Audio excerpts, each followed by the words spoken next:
Good morning students. Last time हम question number 55 तक कर चुके हैं।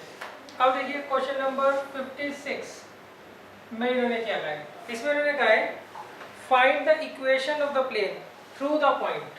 देखिए इसमें इन्होंने कहा है हमें एक ऐसे प्लेन की इक्वेशन निकालनी है जो कि पॉइंट 2, 1, -1 और पॉइंट -1, 3, 4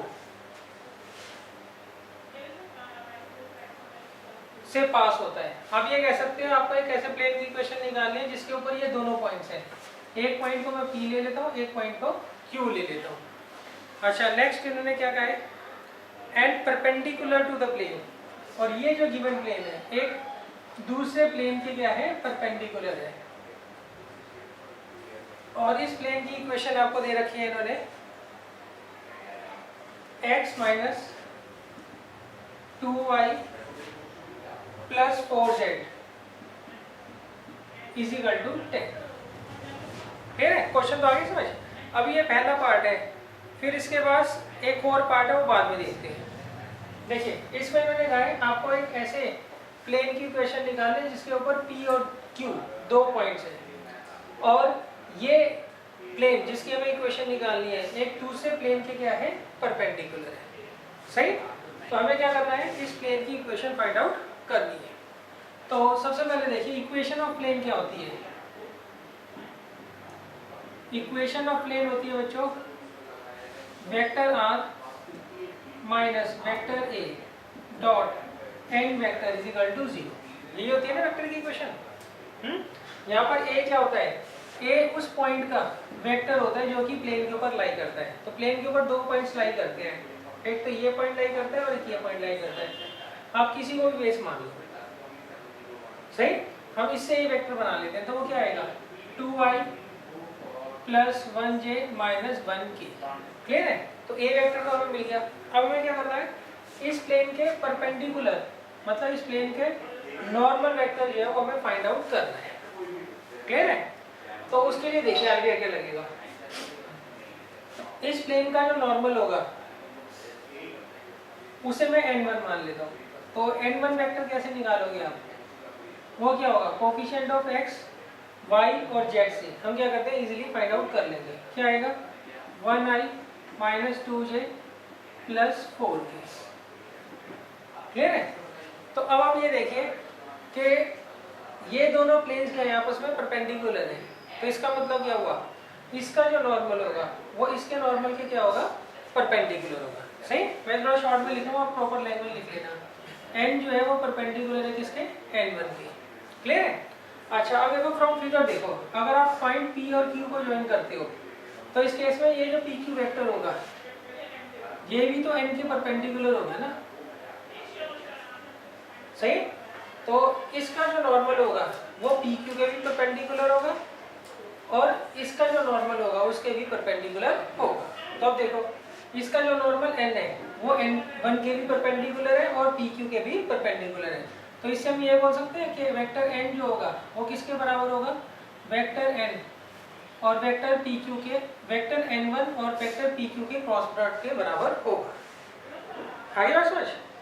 देखिए n इसके भी परपेंडिकुलर है, n इसके भी परपेंडिकुलर है, तो इसका मतलब n जो होगा वो इनका क्या होगा, क्रॉस प्रोडक्ट होगा। ये तो आती है बात समझ। तो अब आप क्या कर लोगे, पॉइंट A का पोजीशन वेक्टर भी फाइंड आउट कर लोगे और नॉर्मल का भी पोजीशन वेक्टर फाइंड आउट कर लोगे। अब कैसे करेंगे वो देख लीजिए आप। हम सबसे पहले n वेक्टर निकालते हैं। तो क्रॉस प्रोडक्ट निकालने का क्या तरीका होता है, पहले हम क्या करते हैं ijk लिखते हैं, फिर जो n1 है उसके i, j और k के कोफिशिएंट लिख देंगे। क्लियर है। फिर हम क्या करेंगे, PQ के लिखेंगे ना i, j, k के ऑप्शन। तो उसके लिए पहले मैं PQ वेक्टर फाइंड आउट कर लेता हूँ। PQ क्या आएगा बताओ, -1 - 2 तो ये आ गया -3i, 3 - 1 2j, 4 + 1 5, ये आ जाए। क्लियर है। तो इसका हम क्या लिखेंगे, -3, 2 और 5। अब इसे सॉल्व कर लेंगे, ऐसे रो और कॉलम ढक लेंगे। कितना आएगा, -10 - 8 ये कितना आएगा 5 + 12 और ये 2 - 6 तो कितना आ जाएगा बच्चों -18i -17j -4k तो ये नॉर्मल है। क्लियर है। अब हमने क्या किया वेक्टर ए भी फाइंड आउट कर लिया और वेक्टर एन भी फाइंड आउट कर लिया। इससे हम क्या करेंगे इक्वेशन निकाल लेंगे प्लेन की। तो इक्वेशन ऑफ प्लेन वो क्या होती है बच्चों vector R minus vector A dot N vector is equal to 0। तो वेक्टर आर माइनस ए देखिए क्या है वो है 2i + 1j - 1k dot N कितना दे रखा है बच्चों -18i -17j -4k is equal to 0। अब मैं निकालता हूँ इसका इसके साथ डॉट प्रोडक्ट निकालूंगा तो कितना आएगा देखिए 18x -17y -18x -17y -4z यही आएगा ना बच्चों। अच्छा अब इसका इसके साथ निकालते हैं डॉट प्रोडक्ट तो कितना आएगा +36 और +17 और -4 इज इक्वल टू 0। क्लियर है। तो कितना आ जाएगा -18x -17y -4z और -49 इज इक्वल टू 0। तो इसको उधर ले जाइए आप।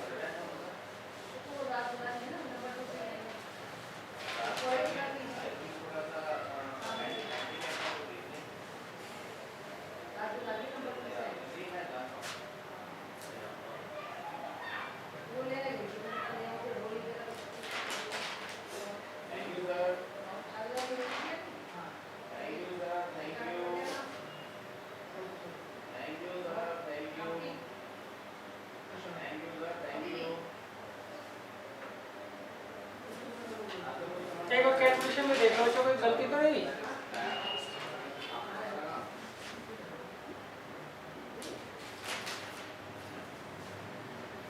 मैं ऐसा करता हूँ इसका जो माइनस है ना पूरे का वो यहाँ ले आता हूँ मुझे कुछ गड़बड़ लग रही है सही। तो अब ये तो उधर जाके खत्म हो जाएगा तो कितना आएगा 18x + 17y + 4z सही और ये माइनस ये भी माइनस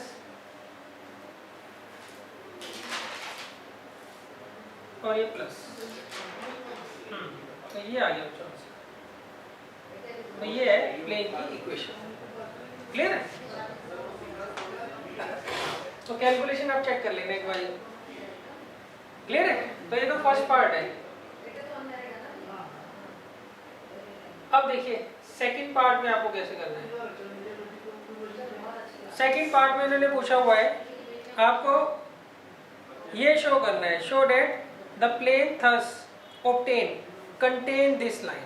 सही है। आपको एक लाइन की इक्वेशन दे रखी है वो हमें चेक करके बताना है वो इस प्लेन के ऊपर लाई करती है। क्लियर है। तो देखिए इसको कैसे करेंगे।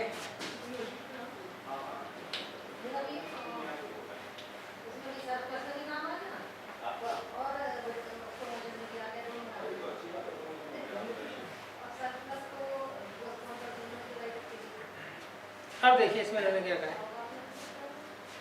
हाँ प्लेन की इक्वेशन क्या है बताना बच्चों 18x + 17y + 4z is equal to 49 ये आई थी ना।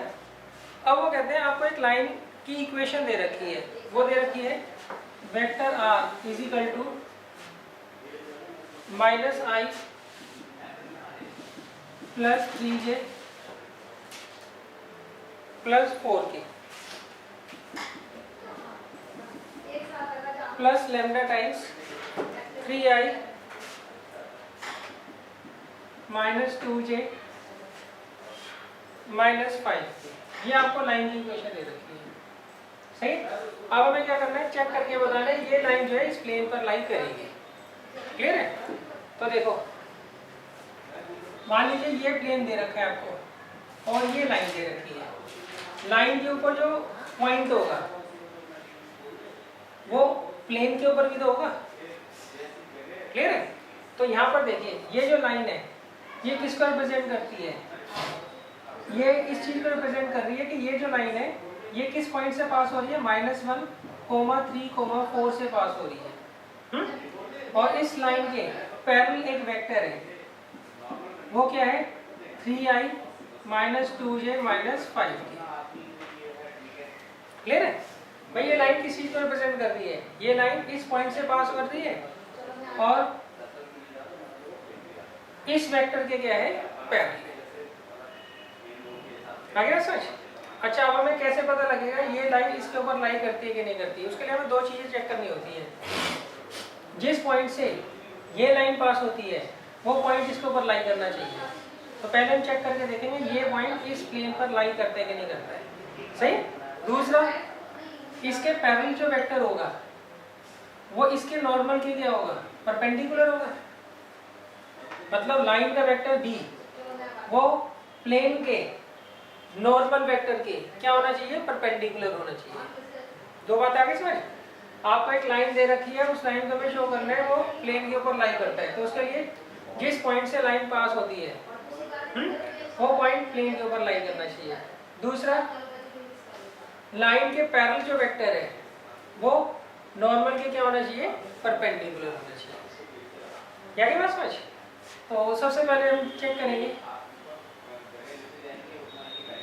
Put x = -1, y = 3 and z = 4 in 18x + 17y + 4z = 49। Clear है? आगे कुछ या =49 आप बना दीजिए। क्लियर है? तो क्या आएगा बताओ, x की जगह -1, y की जगह क्या लगाएंगे 3 और z की जगह 4। तो ये आ गया -18 + 51 + 16। तो ये किसके बराबर आ गया, 49 के बराबर आ गया ना।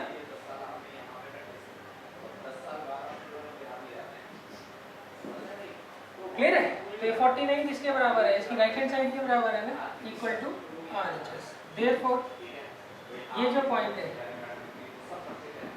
लाइज ऑन प्लेन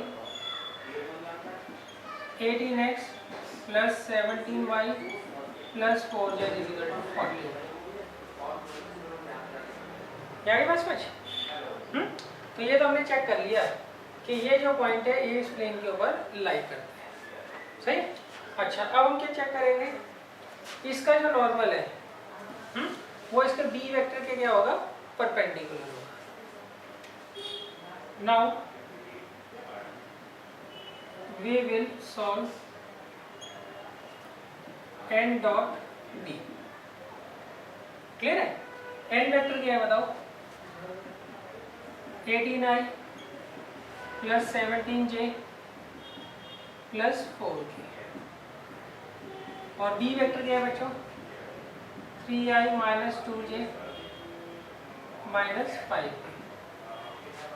तो कितना है, 54 - 34 - 20। तो ये 0 आ गया ना। फिर हम क्या लिखेंगे, सिंस n डॉट b किसके बराबर है, 0 के बराबर है, दैट इम्प्लाइज n जो होगा वो परपेंडिकुलर होगा b के।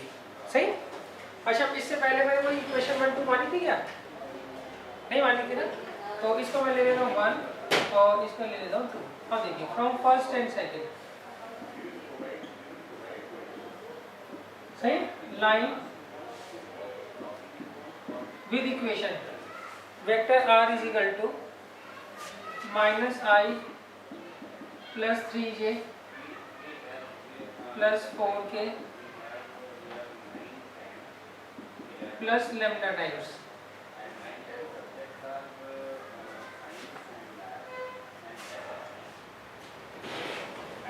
3i - 2j - 5k। सही। इसका मतलब ये जो लाइन है lies on plane 18x plus 17y plus 4z is equal to 40। Clear है? तो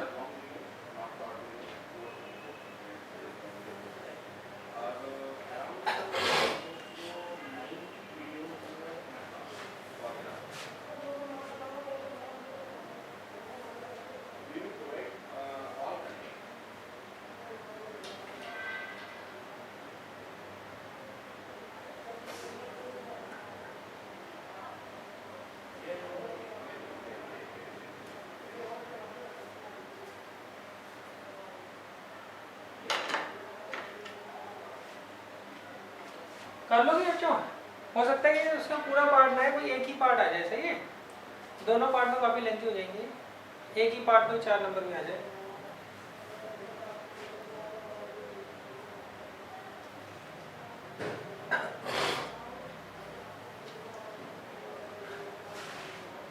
अब देखिए नेक्स्ट है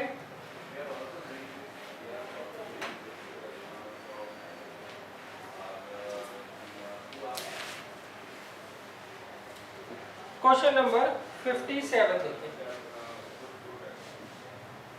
क्वेश्चन नंबर 57 में कहा है find the equation of the plane parallel to this plane.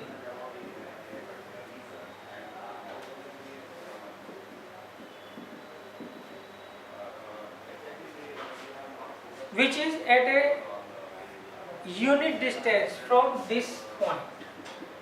देखिए इसमें मैंने कहा हमें एक प्लेन की इक्वेशन निकालनी है, वो प्लेन इस प्लेन के क्या होना चाहिए, पैरेलल होना चाहिए, और वो इस पॉइंट से 1 यूनिट के डिस्टेंस पर होना चाहिए। क्लियर है? क्वेश्चन एक बार दोबारा समझ लो। आपको एक ऐसे प्लेन की इक्वेशन निकालनी है जो इसके पैरेलल हो और इस पॉइंट से 1 यूनिट के डिस्टेंस पर। क्लियर है? अच्छा, दो प्लेन्स अगर पैरेलल होते हैं तो उनके कोफिशिएंट ऑफ x, y और z हमेशा क्या होते हैं, सेम होते हैं। डिफरेंस किस में आता है, सिर्फ कांस्टेंट टर्म में अंतर आता है। सही। तो सबसे पहले मैं क्या लिखूंगा, equation of family of plane parallel to the plane x minus 2y plus 2z plus 3 is equal to 0 is क्या होगी, x minus 2y plus 2z plus d is equal to 0। यहाँ समझ मैंने फैमिली क्या लिखा है बच्चों, फैमिली इसलिए लिखा है इसके पैरेलल बहुत सारे प्लेन हो सकते हैं। सही। हर प्लेन के लिए d की वैल्यू क्या आएगी, अलग आएगी। क्लियर है? अच्छा, अब देखिए मैंने क्या कहा है, इसका परपेंडिकुलर डिस्टेंस इस पॉइंट से 1 यूनिट है। सही। तो हम क्या लिखेंगे, since perpendicular distance of x minus 2y plus 2z plus d is equal to 0 from 1, 2, 3 is 1 unit. सही। इसलिए 1 किसके बराबर होगा, फॉर्मूला याद है बच्चों, इसे हम क्या मानते हैं, x1 y1 z1 मानते हैं। इसे ax plus dy plus cz plus d is equal to 0 मानते हैं। सही। तो अब देखिए हम क्या करते हैं, x की जगह तो x1 लिखते हैं और y की जगह क्या लिखते हैं, y1, और z की जगह क्या लिखते हैं, z1, और d as it is upon में अंडर रूट में क्या आता है, कोफिशिएंट ऑफ x का स्क्वायर, कोफिशिएंट ऑफ y का स्क्वायर, कोफिशिएंट ऑफ z का स्क्वायर। तो इससे d निकाल लोगे बच्चों। एक बार परपेंडिकुलर डिस्टेंस का फॉर्मूला जरूर रिवाइज कर लेना। क्लियर है? तो अब देखिए स्क्वायरिंग बोथ साइड, या ऐसा करिए, इसका निकल जाएगा था ये, इसका स्क्वायर रूट सीधा निकल रहा है तो स्क्वायरिंग करने की जरूरत ही नहीं है। 1 प्लस 4 कितना हो गया, 9, रूट 9 कितना होता है, 3। सही। तो 1 यहाँ पे मैं क्या करता हूँ, मॉडुलस जब भी हटाते हैं तो यहाँ पे हम क्या करते हैं, प्लस माइनस का साइन लगा देते हैं। Plus minus 1 is equal to, ये कितना आएगा देखो, 1 माइनस 4 प्लस 6 प्लस d, यही आएगा ना बच्चों, अपॉन 3। क्लियर है? अब आप क्या करोगे, एक बार प्लस का साइन ले लो और एक बार माइनस का साइन ले लो, उससे डी की क्या होगी, दो वैल्यूज आएंगी। डी की क्या आएंगी, दो वैल्यूज आएंगी। उसको हम क्या करेंगे, यहाँ रख देंगे, उससे हमारी जो है इक्वेशन आ जाएगी प्लेन की। तो केस 1, टेकिंग पॉजिटिव साइन, तो 1 किसके बराबर आएगा, देखिए 7 माइनस 3 कितना होता है, 7 माइनस 3 हो गया 3, 3 प्लस डी अपॉन 3, तो क्रॉस मल्टीप्लाई कर दीजिए, 3 is equal to 3 plus D, तो डी किसके बराबर आ गया, 0। क्लियर है?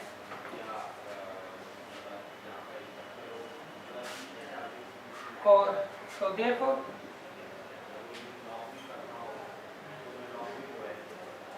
Equation of required plane is क्या होगी बच्चों, x minus 2y plus 2z plus 0 is equal to 0, ये आ गई इक्वेशन। सही, तो ये जिससे 0 में हटा देते हैं।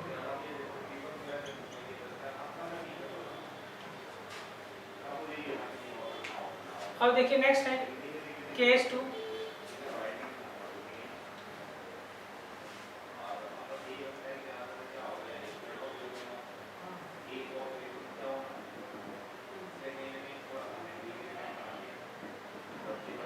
टेकिंग नेगेटिव साइन, तो -1 किसके बराबर आएगा,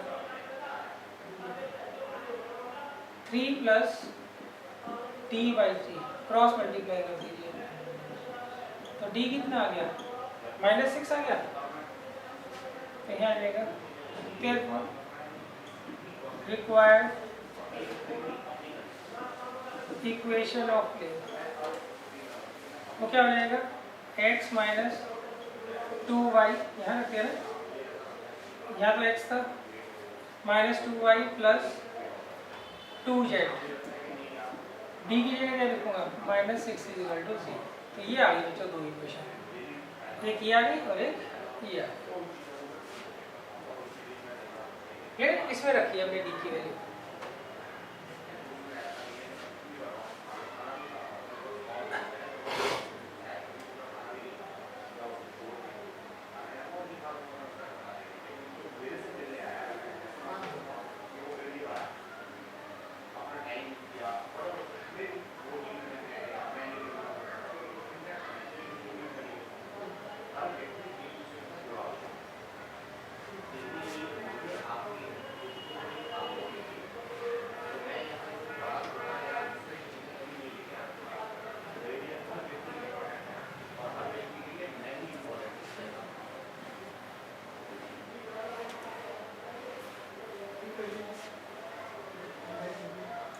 अब देखिए नेक्स्ट है क्वेश्चन नंबर 58। देखिए इसमें उन्होंने कहा है the plane 2x minus 1 plus lambda into Y plus 3 lambda Z is equal to 0, सही, passes through the intersection of the planes. देखिए इन्होंने कहा है ये जो प्लेन है ये किन दो प्लेन के लाइन ऑफ इंटरसेक्शन से पास होता है, और ऑप्शन दे रखा है पहला, ये दे रखा है 2x minus Y is equal to 0 and x minus 3z is equal to 0, और दूसरा ऑप्शन हमें दे रखा है इन्होंने 2x plus 3z is equal to 0 and y is equal to 0, और तीसरा दे रखा है आपको 2x minus Y plus 3z is equal to 0 and y minus 3z is equal to 0, और d लास्ट दे रखा है नन ऑफ दीज।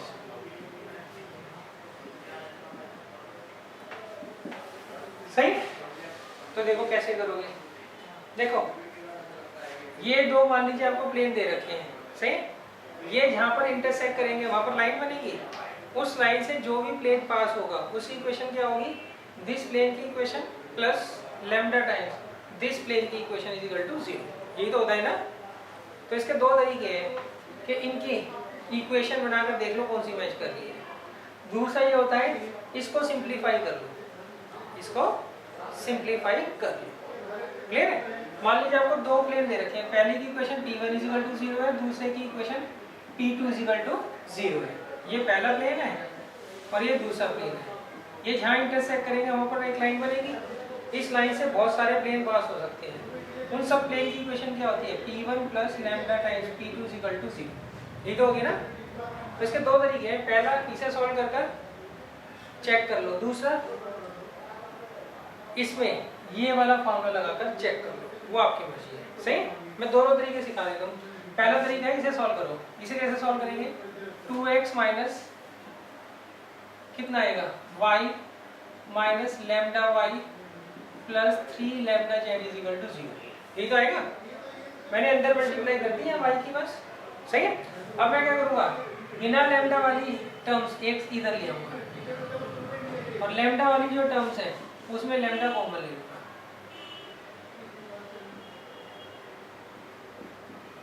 क्लियर है। अब इसको इससे कंपेयर कर लो, इसको इससे कंपेयर कर लो। तो पहला प्लेन क्या होगा बताओ, उसकी इक्वेशन होगी 2x minus Y is equal to 0 और दूसरे की इक्वेशन क्या होगी 3z माइनस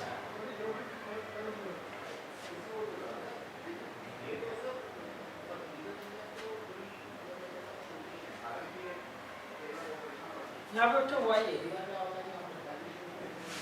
सही, क्या आएगा 3z minus Y is equal to 0। अच्छा, इसको आप क्या कर सकते हो, इसमें माइनस कॉमन लेकर यहाँ पे लैम्डा से मल्टीप्लाई कर सकते हो। लैम्डा को अगर आप 2 से मल्टीप्लाई करोगे तब भी वो लैम्डा ही रहेगा, क्योंकि ये तो कांस्टेंट टर्म है ना। लैम्डा को -1 से मल्टीप्लाई करोगे तब भी वो क्या करेगा, लैम्डा ही रहेगा। सही। तो ये किसको रिप्रेजेंट कर रहा है बताओ, 1 को कर रहा है। सही। अब आप कहोगे यहाँ तो 3z माइनस वाई है, यहाँ पे y माइनस 3z, एक ही बात है। माइनस कॉमन लेके 0 के इधर डिवाइड कर दो, या फिर यहीं से माइनस कॉमन लेके लैम्डा से मल्टीप्लाई कर दो। क्लियर है। तो ये कौन सा तरीका है, उसमें हमने इसको सॉल्व किया, विदाउट लैम्डा वाली टर्म्स आगे लिख दी, विद लैम्डा वाली बाद में लिख दी, और जो लैम्डा वाली टर्म्स है वहाँ से लैम्डा कॉमन ले लिया, फिर इसको इससे कंपेयर करके दोनों प्लेन्स की इक्वेशन निकाल ली। सही। दूसरा तरीका क्या है, आप ऐसे करो, ये P1 है, ये P2 है ना। तो P1 plus lambda times P2 is equal to 0। ऐसे इसका P1 plus lambda times P2 is equal to 0, इसमें भी P1 plus lambda times P2 is equal to 0। देख लो इनमें से कौन सी इक्वेशन इससे मैच कर रही है, वो आपकी मर्जी है जैसे करोगे। क्लियर है। तो अब देखिए नेक्स्ट है क्वेश्चन नंबर 59।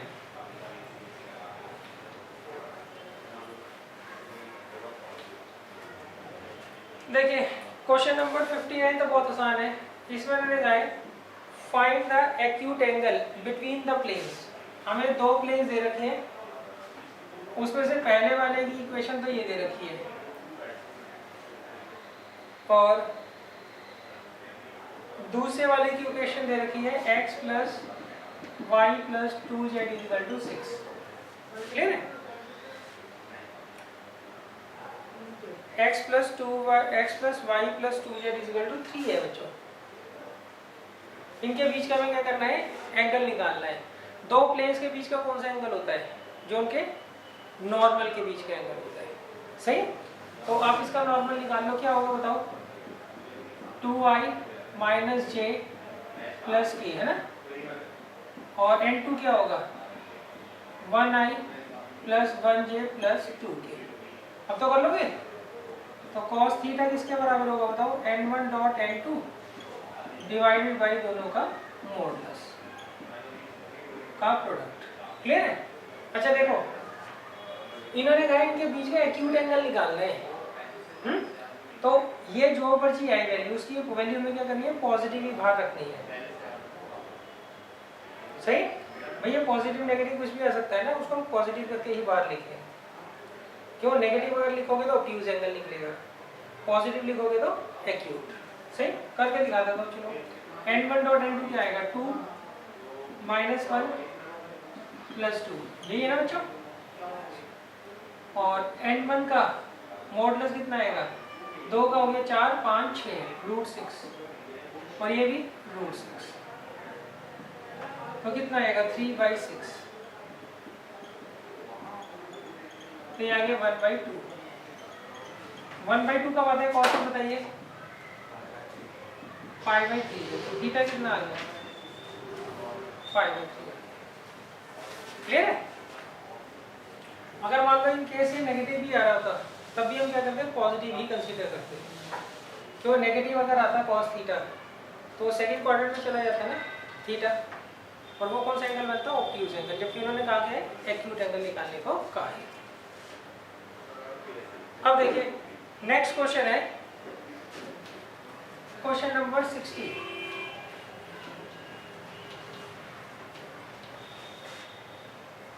क्वेश्चन नंबर 60 में मैंने लिखा है the distance between two planes.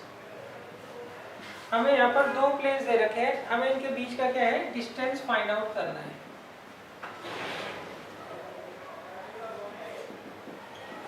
ये तो पहला प्लेन है और दूसरा है 4x plus 4y minus 2z plus 5 = 0। देखिए इन्होंने कहा इन दोनों प्लेन्स के बीच का डिस्टेंस हमें फाइंड आउट करना है। डिस्टेंस कैसा होगा, परपेंडिकुलर डिस्टेंस। अच्छा, दो प्लेन्स के बीच में आप डिस्टेंस जब भी फाइंड आउट कर सकते हैं जब वो दोनों के दोनों पैरेलल हो। सही, पैरेलल के केस में क्या होता है, दोनों के कोफिशिएंट ऑफ x, y और z वो क्या होते हैं, सेम होते हैं या फिर प्रोपोर्शनल होते हैं। सही, मान लीजिए आपको दो प्लेन्स दे रखे हैं। पहली की इक्वेशन ये है ax plus by plus cz plus d1 = 0 और दूसरे की इक्वेशन है ax plus by plus cz plus d2 = 0। अब हमें क्या करना है, इनके बीच का डिस्टेंस फाइंड आउट करना है। कौन सा डिस्टेंस, परपेंडिकुलर डिस्टेंस। तो उसका फार्मूला क्या होता है बच्चों, वो होता है modulus of d2 minus d1 upon under root coefficient of x का स्क्वायर, कोफिशिएंट ऑफ y का square plus coefficient of z का स्क्वायर। यही होगा ना, क्लियर है। अच्छा, आप एक चीज देख रहे होंगे, यहाँ पर दोनों प्लेन में कोफिशिएंट ऑफ x, y और z सेम है, यहाँ पर अलग है। तो हम क्या करेंगे, यहाँ पर पहले सेम बना लेंगे। सही, क्या तरीका है, इनमें देखो कितने का अंतर है, डबल का अंतर है ना। तो मैं क्या करूँगा, इस इक्वेशन को 2 से मल्टीप्लाई कर दूंगा, कितना आएगा 4x plus 4y minus 2z plus 4 = 0। सही है, तो मैं अब इस इक्वेशन को ना यूज कर कर इस इक्वेशन को यूज करूंगा। तो इसको तो कंपेयर करता हूँ इससे और इसको कंपेयर करता हूँ इससे। तो क्या फार्मूला होगा परपेंडिकुलर डिस्टेंस का, क्या होगा d2 minus d1 upon coefficient of x का स्क्वायर, कोफिशिएंट ऑफ y का square plus coefficient of z का स्क्वायर। तो ये कितना आएगा 1 अपॉन रूट 36, तो कितना आ जाएगा 1/6 यूनिट। सही, ये इसका सी ऑप्शन है। अच्छा, एक बात ध्यान रखना बच्चों, अगर एक नंबर का क्वेश्चन आता है और उसमें ऑप्शन दिए होते हैं, बेशक आप कैलकुलेशन शो करो ना करो उससे कोई फर्क नहीं पड़ता, ये ऑप्शन जरूर शो करना है। आपने पता लगे आपने पूरा आंसर निकाल दिया, ऑप्शन नहीं लिखा तो नंबर नहीं मिलेंगे। सही, अब पूरा आंसर मत निकालो, रफ कैलकुलेशन कर लो कहीं पर भी। सही, और ऑप्शन आपने यहाँ पे सही लिख दिया है तो आपको मार्क्स पूरे मिल जाएंगे।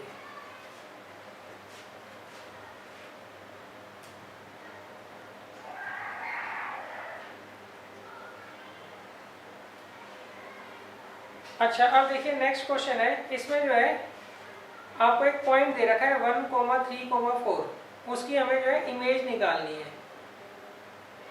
सही, किसके रेस्पेक्ट, प्लेन के रेस्पेक्ट। प्लेन की इक्वेशन है 2x minus y plus z plus 3 = 0। तो ये क्वेश्चन तो हमने कर रखा है ना, बताओ।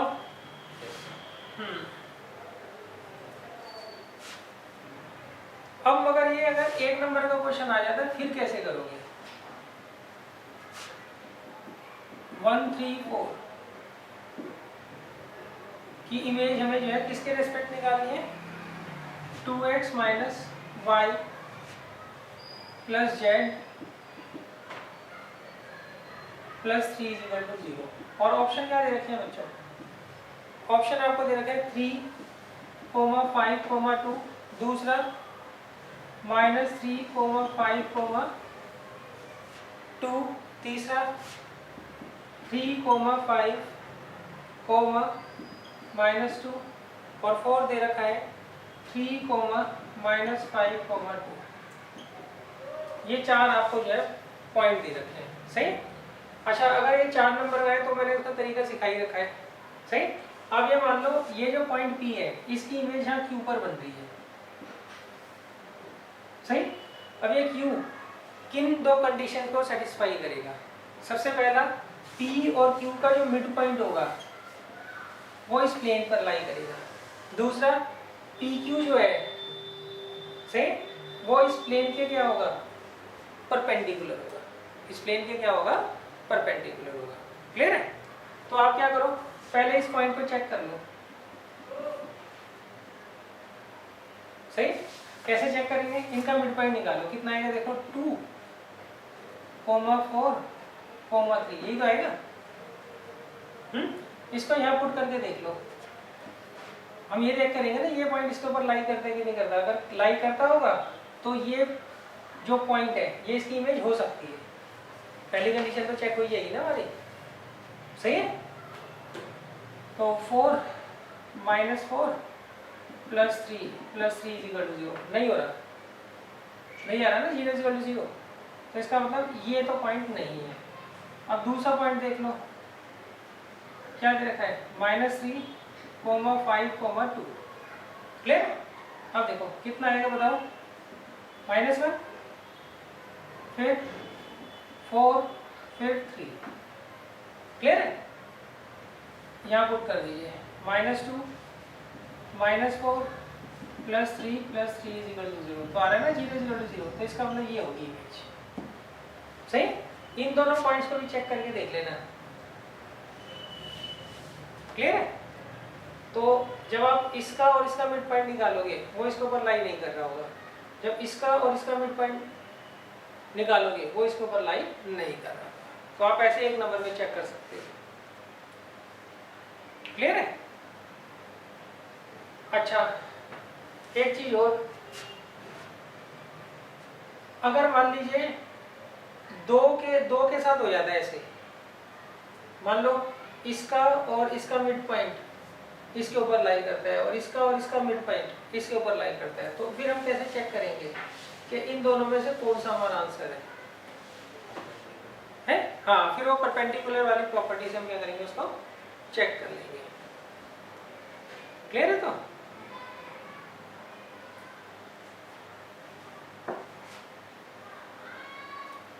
अब देखिए नेक्स्ट है क्वेश्चन नंबर 62।